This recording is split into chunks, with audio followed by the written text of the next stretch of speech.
A huge Supreme Court victory handing down a 6-3 ruling letting the Texas law known as SB4 to take effect.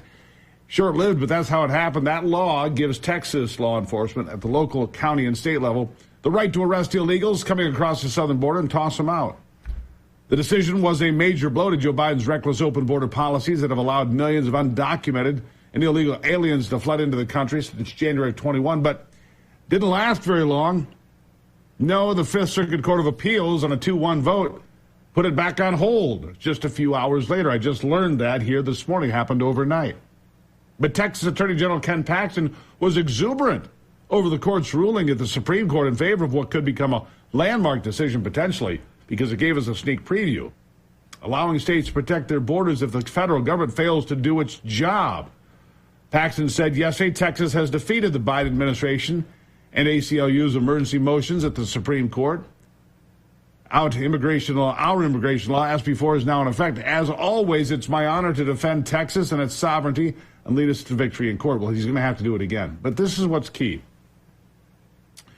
Justices Amy Coney Barrett and Brett Kavanaugh both expressed concern about the original ruling, blocking enforcement by the Fifth Circuit Court of Appeals, which has put that back in place, by the way. And both agree that before the High Court issues a permanent ruling, the Fifth Circuit needs to weigh in again. That's going to happen now. It's going to have to rule on the merits, and it is possible the Fifth Circuit could block the law, which they did hours later, setting up another trip to the nation's high court. But here's what I'm focused on. The 6-3 ruling does send a message loud and clear that if the federal government refuses to protect citizens, that states can step in to fill the void. At least that's what it appears. For now, however, those in Texas that pushed the new law, well, they were ecstatic yesterday. Here's a bit of what we heard from Lieutenant Governor Dan Patrick, who helped write the bill in Texas, about the 6-3 decision. Listen. I'm catching my breath right now because this is historic.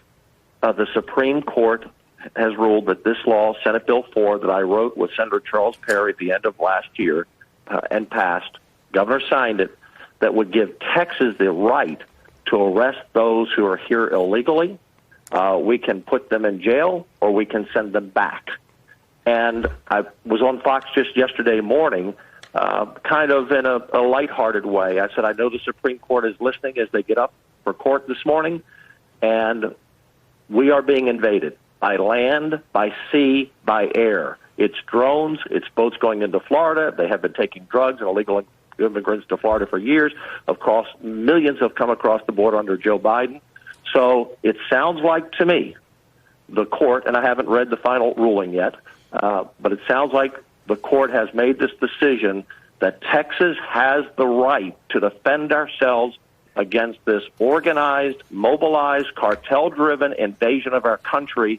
This is historic today, and I'm thankful for the Supreme Court ruling. I believe the ruling was 6-3. Now, this just says it goes into effect while it works its way through the courts. Right. But this is a big statement that we can go into action now, and this law can become effective now. It was a big statement for sure. Again, short-lived because the Fifth Circuit ruled 2-1 in a panel decision, preventing the law known as SB4 from taking effect.